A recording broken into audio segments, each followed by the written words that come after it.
Eso estaba preocupado. Estaba con pesadilla, estaba preocupado. Entonces, supongamos hipotéticamente que dividimos esto en dos subplanes, ¿cierto? No sé por qué lo creo. No, no hay nada más horrible que soñar con la pere.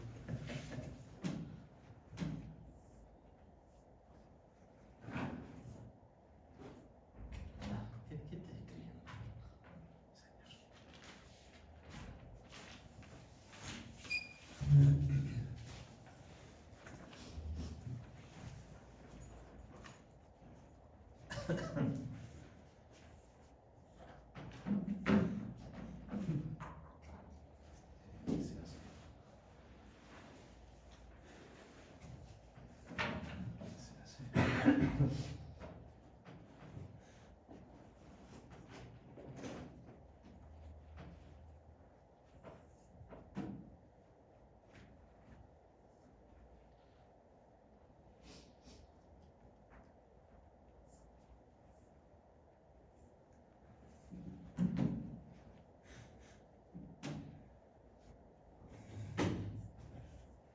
Ah, pero la protección diferencial depende si es que salen con neutro.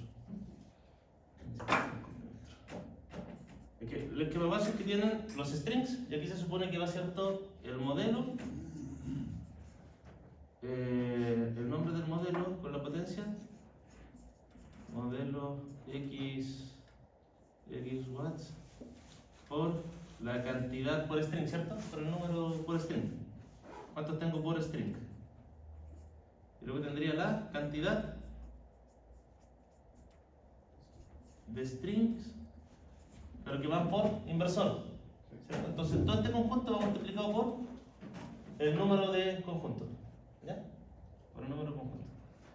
Luego especifico la protección de corriente continua, obviamente no la van a especificar, sino más algo esquemático, ¿ya? Desde el punto de vista de la corriente nominal que puede salir por cada conjunto de strings. ¿Ya? Netamente eso.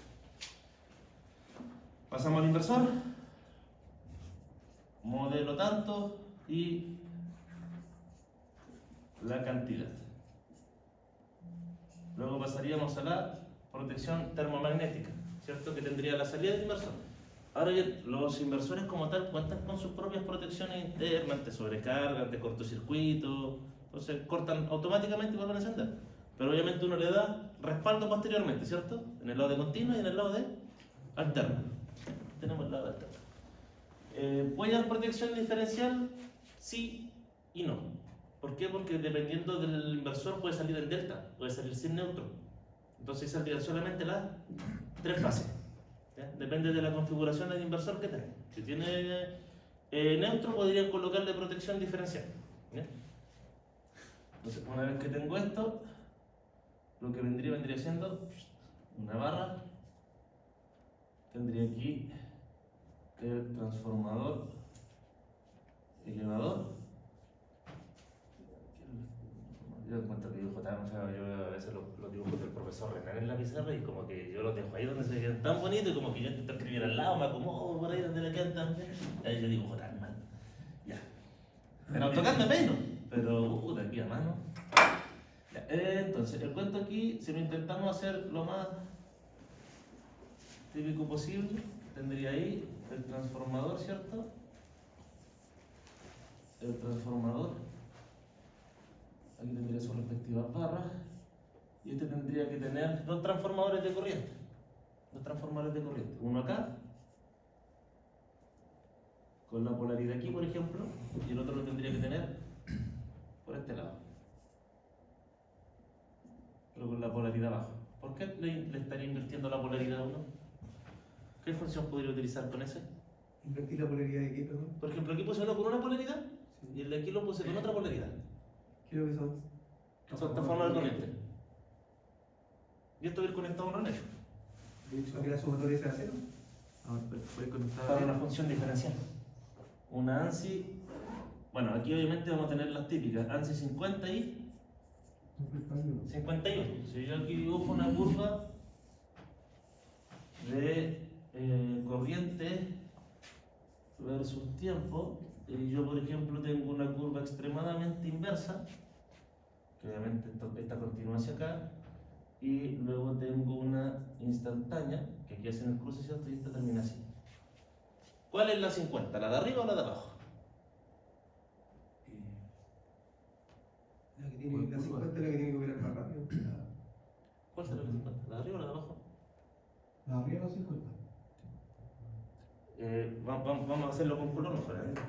Ya. Porque Esta va a ser una, la roja va a ser una, La 51. y la negra va a ser otra. ¿Cuál es la 50? ¿La de roja o la negra? La de arriba es la 50. Con color, con color. La roja. La roja es la 50. Y yo, yo estoy tan- Hagamos un plebiscito. ¿Cuál es la roja, profe? No, eso quiero que me digan, po. ¿Cuál dice que usted es la 50? ¿La roja o la negra? La roja. La roja. Aquí tengo una 50. ¿Qué dice usted? Sí, igual. Tengo dos 50. ¿Usted? Sí. También. Las dos mal. ¿Usted?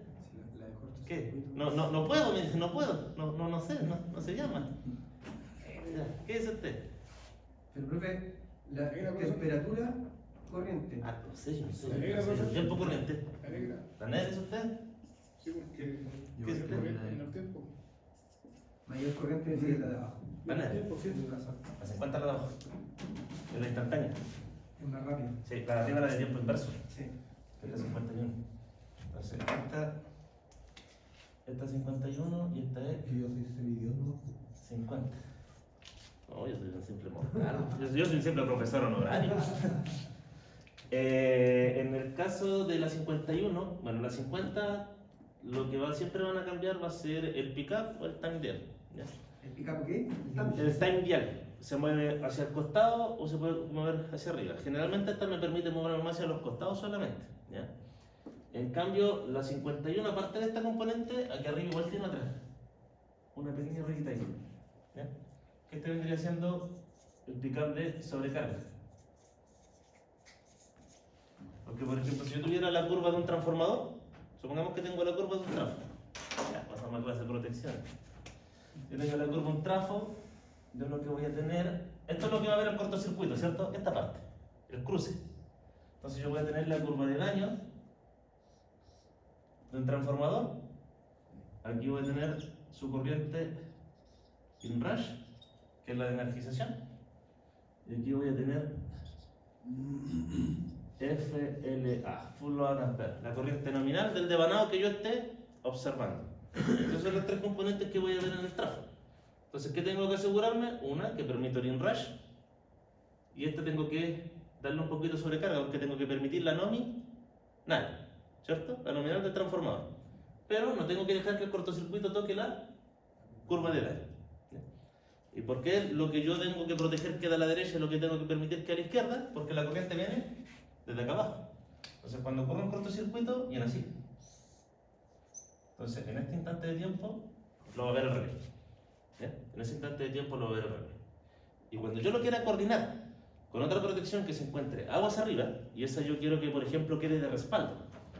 Si yo quiero que esa quede de respaldo, generalmente la regla es darle entre unos 150 a 200 milisegundos de diferencia. Es decir, si después el cortocircuito continúa hacia acá y lo ve aquí, ojalá entre este rango de tiempo existan unos 150 a 200 milisegundos. ¿Eso por qué? Porque, por ejemplo, este relé me pudo haber visto la falla a los 20 milisegundos, pero quizás mi interruptor se demora 3 ciclos en abrir, porque yo lo que veo es solamente las curvas de las protecciones, pero no veo el tiempo que demora a abrir el interruptor que yo voy a tener asociado. Entonces, supongamos que el relé 1, si el relé 1 vio a los 20 milisegundos la falla, envía la señal de disparo hacia el interruptor para que este comience a abrir, ¿cierto? Pero yo voy a tener un tiempo de arqueo, un tiempo de apertura del interruptor, y hasta que no termine de abrirse, no se extingue el arco eléctrico, por lo cual aún no se extingue el cortocircuito, ¿cierto? Entonces, supongamos que el interruptor, el circuit breaker 1, se demora 60 milisegundos. Es decir, está configurado en 3 ciclos. Entonces quiere decir que por lo menos el relé 2 debería ver la falla en un tiempo mayor a 80 milisegundos. Porque 60 milisegundos se demora en abrir. Entonces, los 20 que los vi, más los 60 milisegundos que demoró la interrupción. Entonces tengo que ver un tiempo mayor a 80 milisegundos. Porque si estuviera en un rango menor, quiere decir que lo va a ver cuando el relé está abriendo. Es decir, va a ver la falla. Y en tal sentido se van a operar los dos relés. ¿Y qué va a provocar eso? Que va a desconectar más carga de la que yo requiero desconectar. Entonces, por ese motivo, siempre se le da ese rango. Pero, dependiendo de la normativa, los niveles de tensión o el tipo de sector donde se esté trabajando, existen sus propias normativas que indican los tiempos de diferencia que tienen que tener los relés. ¿Ya? Para que operen. Volviendo acá, entonces esto tendría acá. ¿No alcanzaron a ver protección en Dixel? ¿O están en eso? Yo creo que estamos como recién empezando. Ah, ya. ¿Ya vieron cortocircuito? Sí. ¿En etapa? O sea, Es que- ya hemos hecho cortocircuito, pero Sí, sí, hemos visto en la etapa. En etapa sí. Ah, pero en el ramo de dibujo, ¿o no? Porque el lectivo de etapa no se impartió este semestre. No, pero lo teníamos obligatoriamente en la malla el semestre pasado. Antepasado. Ah, ya, ese era el ramo de dibujo donde viene AutoCAD y etapa, ¿no? Sí. Sí. Ah, ya, perfecto. Pero, ¿a qué se refiere si hemos hecho un cortocircuito? No, me refería a si bien evaluado cortocircuito en etapa no en Dixel. Una coordinación Sí. de detección. De hecho, hemos hecho simulaciones y le hemos Ya. mandado cortocircuito. Le mandaron los ANSI, los IEC. Ah, sí. Ya, súper. Sí, porque en el ANSI, ¿qué se van a encontrar? Si hacen el cortocircuito ANSI, van a tener la subtransitoria Sí. RMS, la transitoria RMS y la transitoria. Perdón, el estado estacionario RMS. Subtransitoria, transitoria, estado estacionario. Eso en ANSI. Y si hacen el otro estándar que el DUTI, que no me acuerdo si era el C60 o C30 y tanto, o C80, el estándar con el que van a obtener la corriente momentánea simétrica. Momentánea simétrica RMS, que al final de cuentas es lo mismo cuento que la corriente subtransitoria RMS. Y la otra que van a tener es la de ruptura simétrica RMS, que es el mismo cuento que la corriente transitoria RMS. Y en cambio, ¿qué es lo que obtienen con IEC? Con IOC obtienen al tiro las dos que más necesitan, ¿no? Que vendría siendo la corriente PIC y la corriente PIC, que vendría siendo la corriente subtransitoria o raíz de 2 o el factor K, donde el factor K depende de la relación entre la reactancia y la resistencia del sistema. Dependiendo de cómo van variando esos valores, va variando el valor K. ¿Ya? Ahora, eso es lo que dice IEC, pero el anexo técnico de la norma chilena me dice, agarra la subtransitoria RMS y multiplícala por 2.7, ¿no? Al tiro. El 2.7 tiene raíz de 2 y tiene un factor K. Debería ser como un 1.9, por ahí, el factor K en ese caso. Y el factor K es la relación XR y no es la componente continua. Agrega la componente de C, pero es una relación exponencial con la raíz Sí. de la exponencial elevada a menos 4pi por la frecuencia, por la relación de la reactancia con respecto a la resistencia por el tiempo en el que ocurre el cortocircuito. O sea, las toma todo. Toma todo. ¿Ya? Y ahí se va adicionando la componente de C. Porque al final de cuentas la adición de la componente C tiene que ver con la reactancia al final de cuentas. ¿Sí? Me entrega eso, me entrega la breaking current, que vendría siendo equivalente en ANSI a la transitoria. A la transitoria. Y esta la entrega RMS simétrica. ¿Ya? La breaking. El etapa al menos. Tienen eso y me entrega la corriente momentánea. Es que cuando van a coordinar protecciones, existen cuatro corrientes que pueden configurar en el etapa. Van a tener la rate int y la max int cuando especifican un interruptor, donde esas corrientes vienen siendo las de ruptura. La breaking current, que me entrega IEC. ¿Ya? Y luego tengo la close and launch RMS y tengo la close and launch peak. Esta de acá, estas dos de acá, son las que va a interrumpir el interruptor. Y estas dos de acá son las que tengo que soportar para que el interruptor no se me destruya. Entonces, en el caso de la closed lunch RMS, es lo mismo que la corriente momentánea. Momentánea, y en el caso de aquí es la corriente. ¿Qué diferencia puede presentar una momentánea que yo tengo de IEC con respecto a una de ANSI? Netamente que la IEC va a ser más alta. ¿Y por qué? Porque dependiendo del nivel de tensión, en ANSI el voltaje prefalla es igual a 1. Y en el caso de IEC, el voltaje prefalla depende del nivel de tensión, pero ya sobre los 1000 volts es 1.1.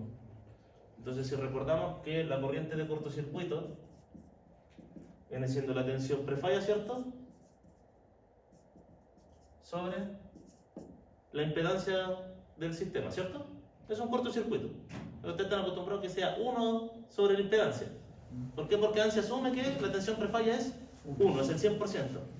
En cambio, en IEC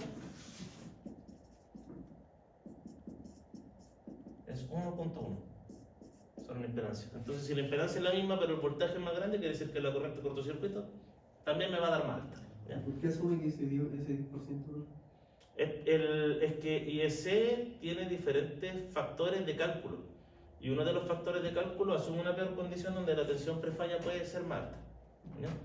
Y, por ejemplo, si un cortocircuito en ANSI me da 9.58, en IEC me va a dar 10.60, por ejemplo, aproximadamente. Y en Chile se coordina protección y se hace el cálculo de cortocircuito con IEC. Específicamente se hace el cálculo con el estándar IEC 60909. Ese es el estándar de cortocircuito con el que se trabaja en Chile, ¿ya? Para la coordinación de protecciones. Entonces, volviendo acá, el diagrama, mi niña. Ya, la clásica 50 y 51.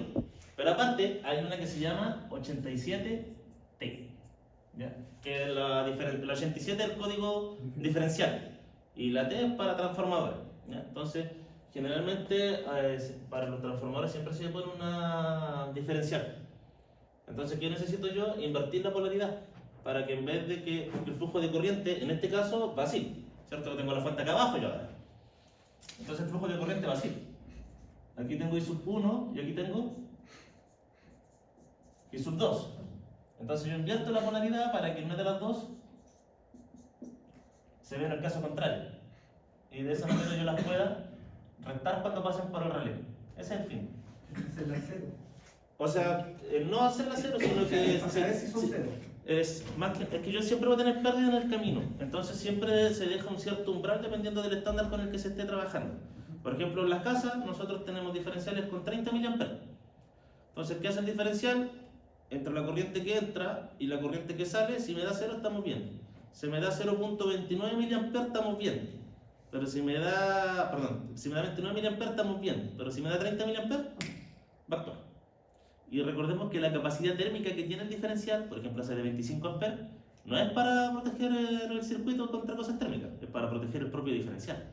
¿Ya? Por eso siempre tiene que estar respaldado con un interruptor termomagnético el diferencial, ¿ya? Para proteger al diferencial. Ok, tenemos eso, ¿cierto? Obviamente igual habría que agregar los transformadores de potencial, pero son más bonitos esquemáticos, ¿ya? Más bonitos esquemáticos. Y ahora, cuando tienen un transformador de potencial, especificarlo es súper sencillo. Porque al final de cuentas tengo que tomar la relación de la barra. Por ejemplo, si fuera de 13 kilos,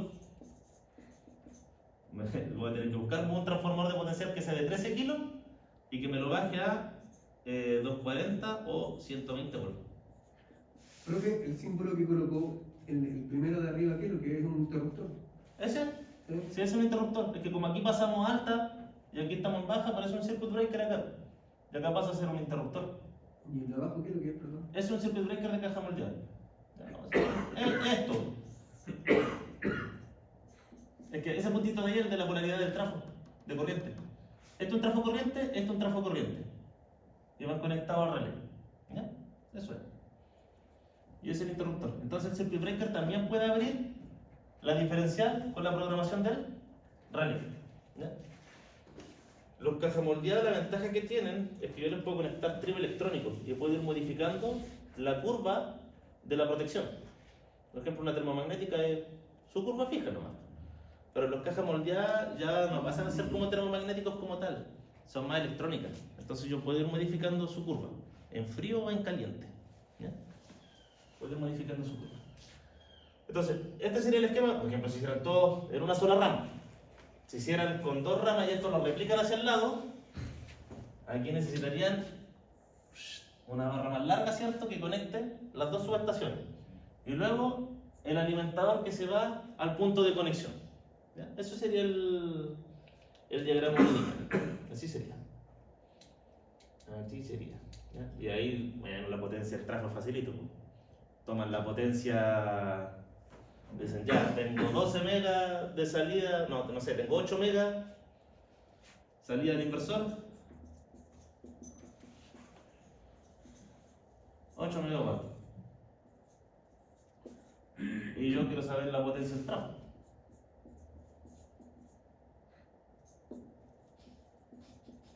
Ay, que es increíble que uno aplique 3 simples.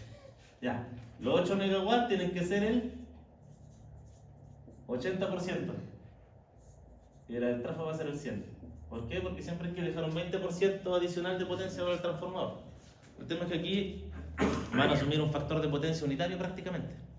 ¿Por qué? Porque son elementos resistivos los paneles fotovoltaicos. No tengo ningún motor que me cambie el factor de potencia. Entonces no tengo potencia reactiva de por medio. Por eso asumen un factor de potencia unitario. ¿Y por qué lo digo? Porque aquí me equivoqué. Porque los trafos no se dividen en megawatts, son megawatt amperes, pero en este caso pasa a ser megawatt, ¿cierto? ¿Por qué? Porque no tenemos potencia reactiva asociada, netamente por eso. ¿Ya? ¿Dudas, muchachos? Fue una mezcla esto que acabamos de hacer, ¿eh? Fue una mezcla de otras cosas.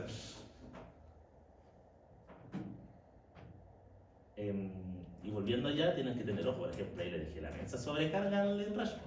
La idea es que las curvas queden ajustadas. Igual cuando tienen el arranque de un motor y están protegiendo. ¿Les explico eso? ¿Sí? ¿No? ¿Ya lo saben? No, explíquelo. Deberían saber. Profesor, Dígame. antes de eso, ahí abajo viene el string, ¿cierto? Sí. Puede ser los 30 paneles hacia abajo. Y eso es lo que está conectado acá, inversor. Es que claro, aquí se pone el modelo de uno solo, se pone el dibujo de uno solo y uno especifica, ya, paneles por tanto, strings por tanto. Y aquí igual, en lo inversor, el modelo, la potencia, por tanto, si no, porque tendría que hacer uno por cada rama. Es que yo tengo dibujado 30 hacia abajo. ¡Oh! Ya, lo siento, corte los 29. ¿Ya? No, generalmente se hace así porque al final de cuentas, como es la misma configuración, no saca nada con replicarlo. ¿Ya? Me refiero a que, por ejemplo, si fuera en paralelo, pero si abajo basta con modificar, dibujar uno solo. El margen me lo tiene completo. No, es demasiado. Eso es para el diagrama lineal, sí, solamente. Solo para el diagrama lineal. Sí. Y se hace así porque si se dan cuenta también en el diagrama del PVSys también se lo entrega de esa manera. Sí. Entrega uno nomás y dice la cantidad, ¿cierto? Abajo. Sí. Ya, en el caso de cuando quieras proteger un motor, Profe, ¿sí? pero si son dos grupos de string con diferentes configuraciones. Ahí le puedes hacer la otra al lado, sí o sí. La otra al lado, sí o sí. Exactamente. Ya. Tiempo versus corriente. Entonces, por ejemplo, yo puedo tener un motor con diferentes curvas de arranque. La más clásica es cuando yo tengo un arranque directo. Supongamos que yo parto con el arranque en el segundo 0 y termina en el segundo 5, el arranque del motor.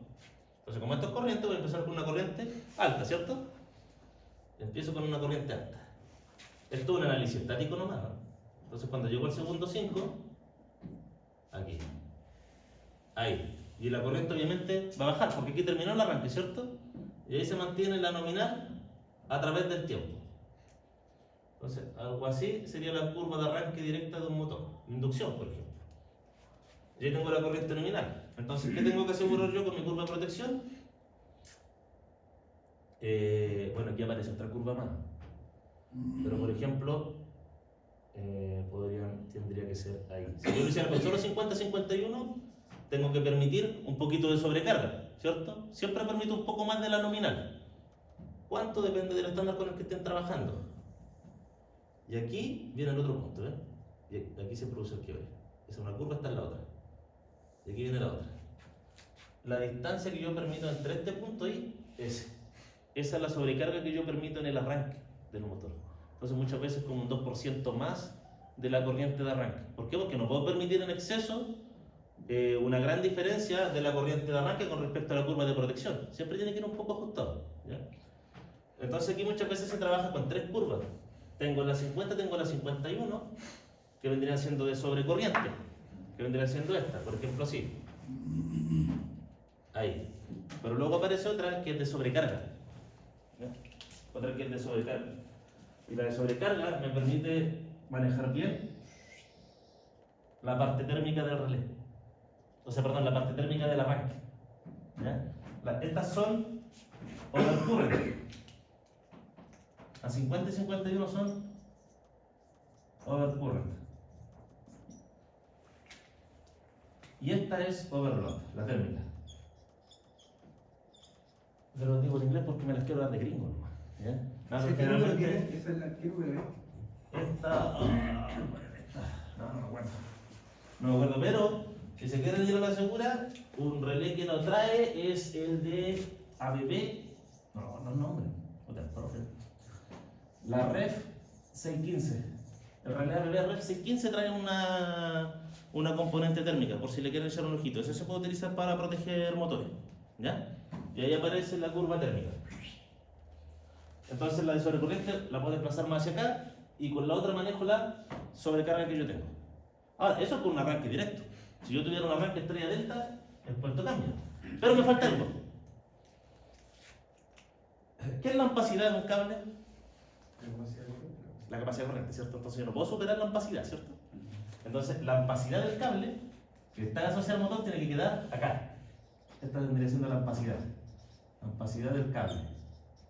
Entonces la curva de protección tengo que permitir la nominal, pero no tengo que tocar la ampacidad del conductor. Tengo que bloquearla, porque si no ahí se me muere por sobrecarga.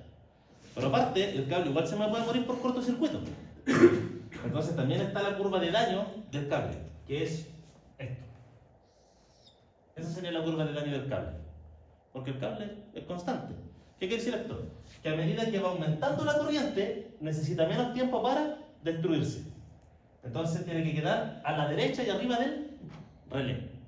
Entonces ahí estoy protegiendo el cable desde el punto de vista del cortocircuito. Aquí estoy protegiendo la ampacidad del cable, ¿cierto? Desde el punto de vista de sobrecarga. Y aquí estoy permitiendo la nominal y el arranque. ¿Ya? Y aquí te podría aplicar el mismo caso. Y el último que les voy a mostrar es, por ejemplo, si yo tuviera una estrella delta. ¿Cuál es la gracia de un arranque estrella delta? Que comienza con una corriente menor, generalmente 1/3, pero después se pega una subida de pic y vuelve a la nominal. Eso ocurre cuando hace el cambio. Te lo mando para acá.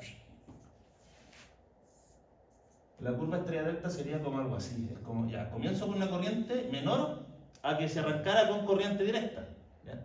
Entonces voy subiendo y después cuando hace el cambio, por ejemplo, si hiciera el cambio de estrella delta a los 5 segundos, lo que hace sería esto. Es decir, se pega una pequeña subida de corriente momentánea y después se mantiene en la nominal. Ese sería el arranque estrella delta. ¿Ya? Ese sería. Obviamente me quedó súper fea, pero es como algo así. Porque cuando pega el cambio, se pega una subida. Pero después vuelve a la nominal. Y llega a la nominal. Es una estrella delta. ¿Ya? Ahora, estas son curvas estáticas. Por ejemplo, es una curva estática de arranque. Una curva real en un arranque directo va a ser así. Comienzo en el segundo 1. Voy a ir. Y ahora me pego una pequeña baja. ¿Por qué? Porque estoy a punto de romper la inercia de la carga. ¿Por qué? Porque el motor cuando está haciendo fuerza, ¿cierto? Cuando le logra mover es cuando pega el boom de corriente. Entonces cuando estoy por romper la inercia de la carga, ahí se pega la subida. Y después baja y se va a la nominal. ¿Ya? Es decir, esto pasaría en el segundo 5. Eso es lo normal. Esto es la curva dinámica. Es decir, la corriente no sube de golpe a través del tiempo. O sea, perdón, no sube de golpe cuando inicia el arranque, sino que va subiendo paulatinamente a través del tiempo de manera rápida. Y cuando está por romper la inercia de la carga, se pega el golpe hacia arriba. Porque aquí es cuando ya la empezó a mover. Ya es el punto de fricción, el punto donde ya empecé a mover la carga. Y ahí la corriente de arranque disminuye. ¿Por qué? Porque la logré mover. En cambio, si la inercia de mi carga fuera demasiado alta y y fuera más alta que la inercia de mi motor, lo que pasaría sería esto.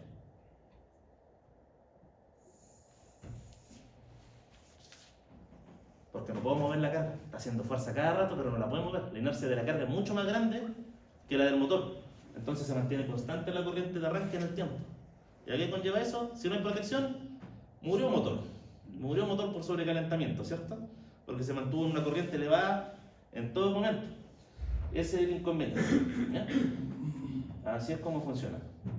Y esto generalmente se lo van a encontrar, muchos le dicen corriente de pastilla o tanto, pero generalmente es porcentaje LRC.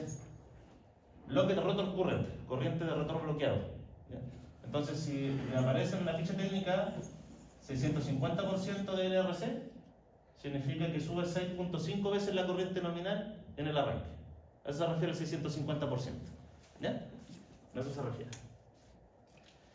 Bueno, y después de esta clase de máquina eléctrica, cortocircuito, coordinación de protecciones, no sé si hay alguna otra duda con respecto al proyecto. ¿No, muchachos?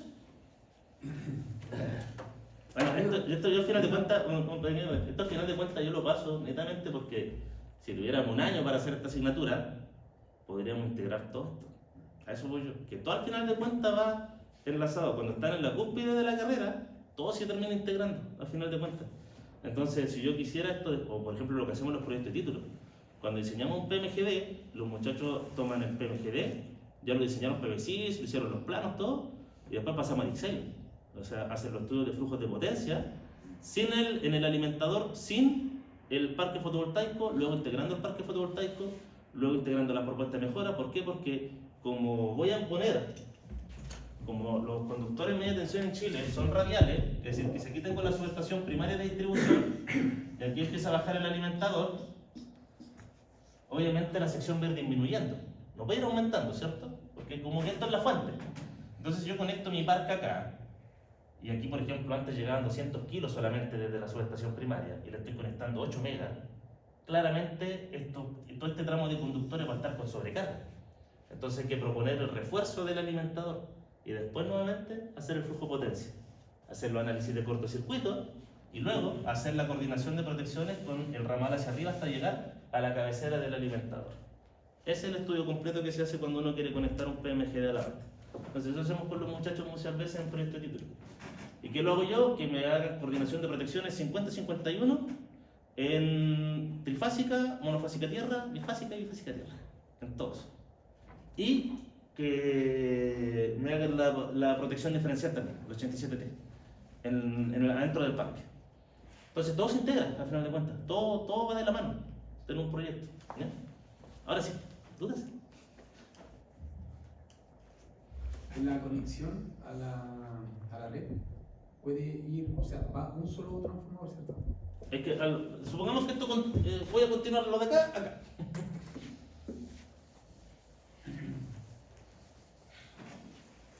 Yo este semestre iba a ofrecer ETAP, pero no tenía el tiempo.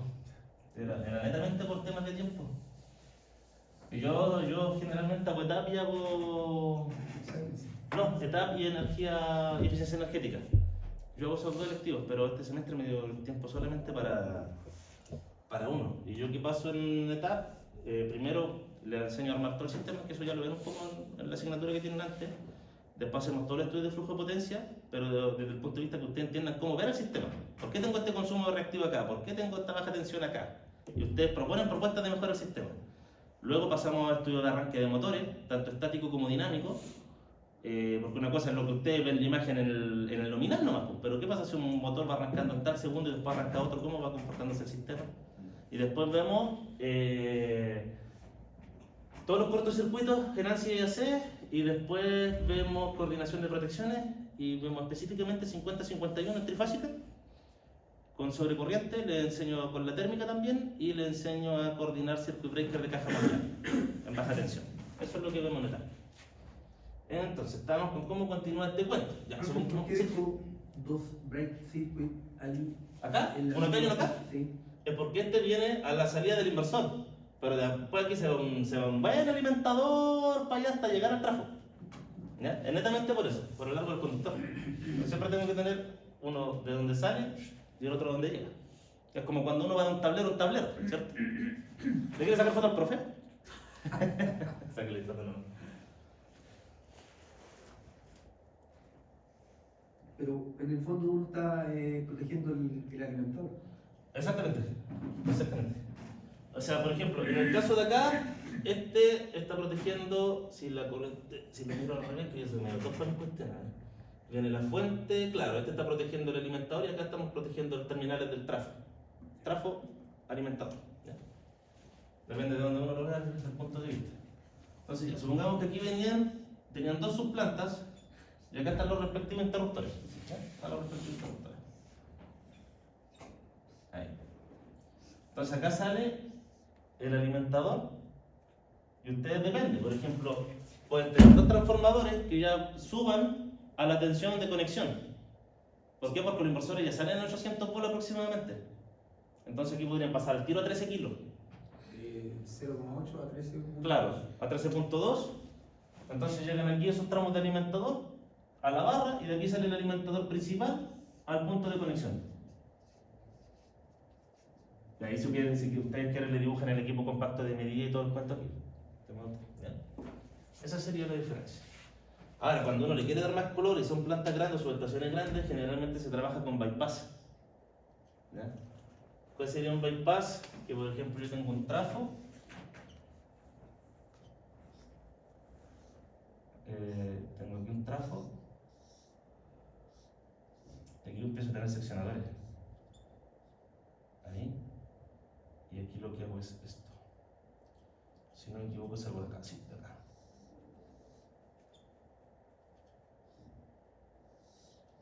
Ahí. Eso es hacer un bypass, es hacer una transferencia. ¿Por qué? Porque cuando yo requiera hacer mantenimiento aquí y aquí estos van a quedar fuera de servicio. Entonces, ¿qué hago yo? Abro estos, los desconecto y cierro este. ¿Cuál es el riesgo? Que estoy sin protección. ¿Por qué? Porque este es un elemento netamente mecánico, es un seccionador solamente, es una transferencia, entonces voy a permitir el flujo de energía así. Directo. Sí, exactamente. No, aquí cometí un error. A ver, espérame. Pero nos falta algo ahí. No, estoy mal. ¿Cómo hago el paso de cambio de voltaje? Claro, eso. No, estoy mal ahí. Ya. ¿Tú tienes un trafo? Sí, tendría que tirar otro trafo. Y lo otro es cuando tengo las barras, por ejemplo, del alimento, como de aquí para arriba. Ahí generalmente se hace como que aquí tengo la barra, y aquí, y esto está con interruptor y relé, toda esta parte, todo esto está con protección. Pero este de acá es el bypass, ahí, ya sí. Y cuando cierro, cuando abro este, que es el que tiene todos los elementos de protección, voy a cerrar este, que es netamente el equipo seccionador. Entonces, ahora sí produzco la transferencia de energía así. ¿Ya? Y estos bypass generalmente se piden para todo lo que es su estación nueva, porque el coordinador y la CNE piden que se trabaje con un esquema de interruptor y medio. Por si algún día les toca dimensionar sus estaciones, con eso tienen que verlo. Esa es la configuración que piden ahora para su estación. Es el interruptor y medio. ¿Para qué? Para utilizar bypass para disminuir la cantidad de energía no suministrada. Porque si no tengo bypass, pierdo toda esa potencia que se está inyectando. ¿Ya? Se dice que estoy más inseguro, pero se supone que aquí abajo, después hacia abajo, yo debería tener otra protección con el relé. Ya que se arriba igual, es decir, este sería como el único tramo que se encuentra en peligro. Pero se supone que tengo respaldo arriba y respaldo abajo. Esa es la gracia del interruptor y medio. ¿Ya? ¿Dudas, muchachos? Y ojo que no siempre hay que imaginarse los interruptores como algo gigante, o algo que son como que está abierto y se ven las palancas. No, porque